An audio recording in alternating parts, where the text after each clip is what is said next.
seen me bring it out of the backyard and park it here covered in spider webs and everything else. We've been out and used it filming. You've probably seen a few videos, which is kind of cool. Things that I've done to get it to where it is today.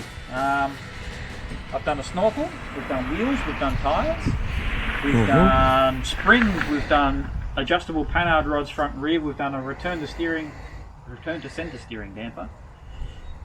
Put the fridge in the back, run the wiring for the fridge. We've got an Anderson plug on the back which wires up the light for the back.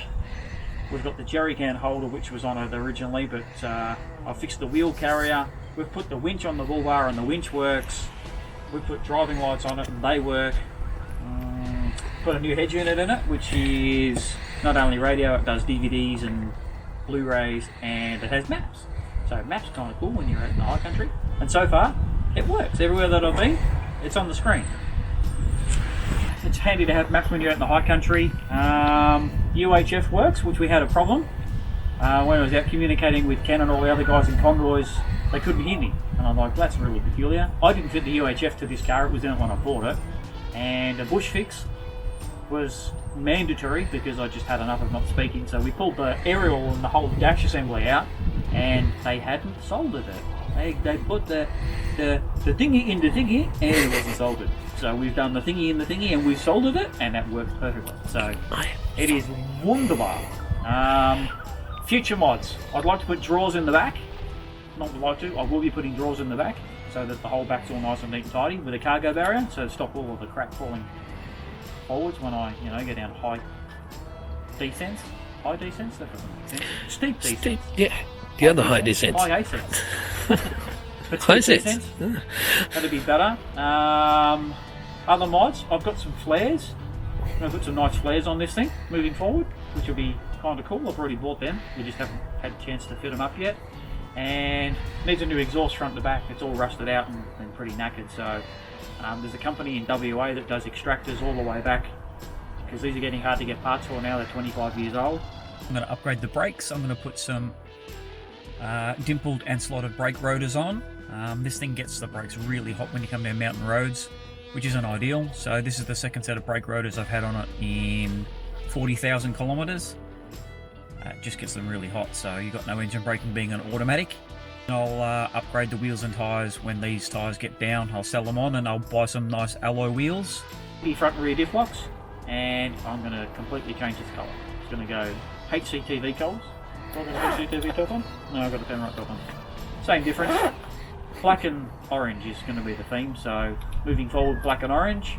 The story, the way that we soldered the bottom of the aerial is we used a piece of wire that we found and put it in the fire that we had. Piece of wire in the fire. Yeah, so we had a cigarette lighter socket soldering iron that Ken had in his toolkit, which was kind of cool, and about that much solder, and we only needed about that much, so kind of lucky. But now the UHF works really well, so we've got probably a good 5k range. It's all GME unit, GME cable because it says GME on it, GME remote base, spring-loaded base, and a GME aerial 4.5 dB. So good for the high country, good for the highway, kind of a mix of both. Alright, other things I've done to the truck since the voyage out of the backyard. I have installed new seats in the truck. So hopefully all going well.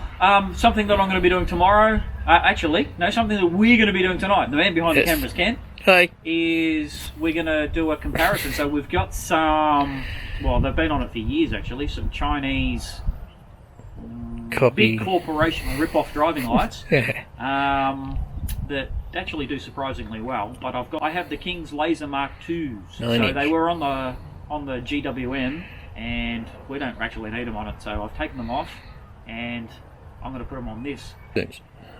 So yeah, I'm going to use 2 looms. The reason why, if you have a look at the footage that I'm going to put here. Well, we had fun coming down there, and then the driving light wiring loom decided to melt, which is always handy. King's driving lights, yeah, the lights are good.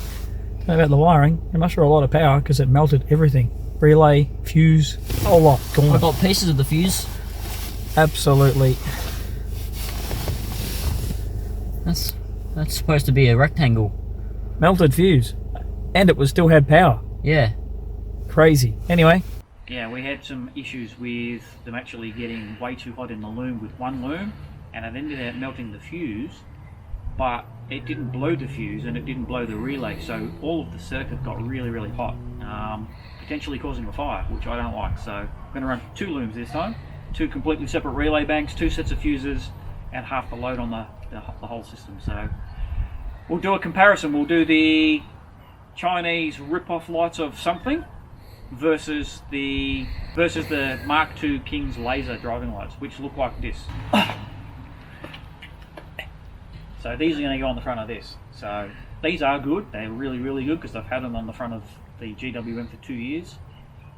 But again, they have loom issues because I don't know, the size of the wire versus the size of the relay versus the size of everything else. It just overloads the system. So I'm going to run 2 looms.